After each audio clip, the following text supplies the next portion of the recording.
সাত ব্যক্তির সাথে রহমতের ফেরেশতা থাকে না। আসসালামু আলাইকুম রহমতুল্লাহি ওয়াবারকাতুহু। সম্মানিত দর্শক শ্রোতা, আজকে আমরা জানব সাত ব্যক্তির সাথে রহমতের ফেরেশতা থাকে না। আল্লাহ তাআলার দয়া এবং অনুগ্রহ পাওয়ার জন্য আমাদের বিশেষ বিশেষ কিছু আমল করা জরুরি।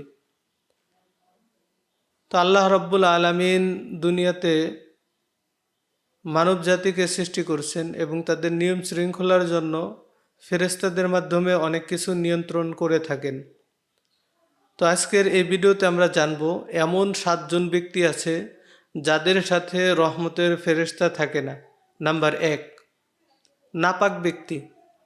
যে ব্যক্তি নাপাক অবস্থায় থাকে, আল্লাহ তাআলার রহমতের ফেরেশতা তাদের সাথে থাকে না। তো এই জন্য আমাদের করণীয় হলো যে আমাদের নাপাক হয়ে গেলে বা গোসল ফরজ হলে সঙ্গে সঙ্গে আমরা গোসল করে নেব, পবিত্রতা অর্জন করব। কারণ আল্লাহ রব্বুল আলামিন ইরশাদ করেন যে নিশ্চয় আমি পবিত্র এবং আমি পবিত্রতাকে ভালোবাসি।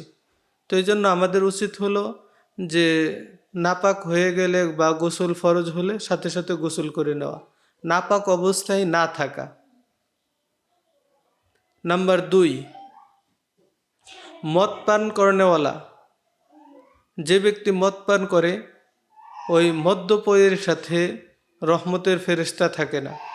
হাদিসের মধ্যে আসছে যে মদ এবং প্রত্যেক নেশা জাতীয় বস্তু হারাম, সেগুলো পান করা বা সেবন করা যাবে না।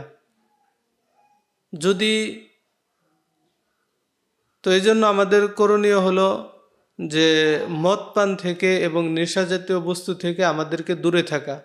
যদি আমরা এই সমস্ত কাজ করি তাহলে রহমতের ফেরেশতা আমাদের সাথে থাকবে না। অতএব আমরা মদ পান করব না এবং কোনো প্রকার নেশা জাতীয় বস্তু পান করব না, সেবন করব না। নাম্বার 3, গীবতকারী এবং চগলখোর ব্যক্তি, তাদের সাথে রহমতের ফেরেশতা থাকে না।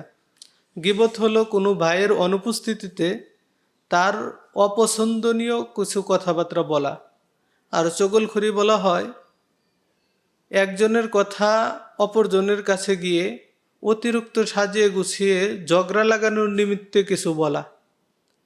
তো এই ধরনের অভ্যাস যাদের আছে তাদের সাথে রহমতের ফেরেশতা থাকবে না। অতএব আমাদের করণীয় হলো যে গীবত এবং চগলখড়ি থেকে বেঁচে থাকা। আমরা কারো গীবত এবং চগলখড়ি করব না। নাম্বার 4, যে ব্যক্তি প্রকাশ্যে গুনাহের কাজে লিপ্ত থাকে, অর্থাৎ প্রকাশ্যে গুনাহকারীর জন্য আল্লাহ তাআলার রহমতের ফেরেশতা তার সাথে থাকে না। এই জন্য আমরা প্রকাশ্যে গুনাহ করা থেকে বেঁচে থাকব এবং অপ্রকাশ্যে গোপনে গুনাহ করা থেকেও বেঁচে থাকব। নাম্বার 5, শিরিককারী ব্যক্তি। যে ব্যক্তি আল্লাহ তাআলার সাথে শিরিক করবে, আল্লাহ তাআলার রহমতের ফেরেশতা তার সাথে থাকবে না।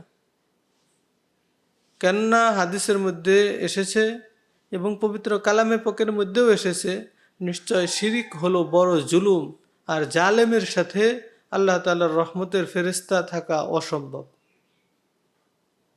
নাম্বার 6, অমর্যাদাপূর্ণ কথা ও কাজ করা, অশ্লীল বেহায়াপনার সাথে কাজ করা। যারা বকাবাজি করে, গালিগালাজ করে, খারাপ কথা বলে এবং খারাপ কাজ করে, এই ধরনের কাজ করলে, এই ধরনের কথা বললে, গালিগালাজ করলে, বকাবাজি করলে তাদের সাথে রহমতের ফেরেশতা থাকে না। অতএব আমরা এই সমস্ত বকাবাজি এবং গালিগালাজ, অশ্লীল কাজ, বেহায়াপনার কাজ, এই সমস্ত কাজ থেকে বিরত থাকব। নাম্বার 7, মা বাবার সাথে খারাপ ব্যবহার করা। যে সমস্ত ছেলেরা, যে সমস্ত মেয়েরা মা বাবার সাথে খারাপ ব্যবহার করে তাদের সাথে আল্লাহ রব্বুল আলামিনের রহমতের ফেরেশতারা থাকে না। অতএব আমাদের করণীয় হলো মা বাবার সাথে সবসময় সদ্ব্যবহার করা, তাদের সাথে কখনো খারাপ ব্যবহার না করা।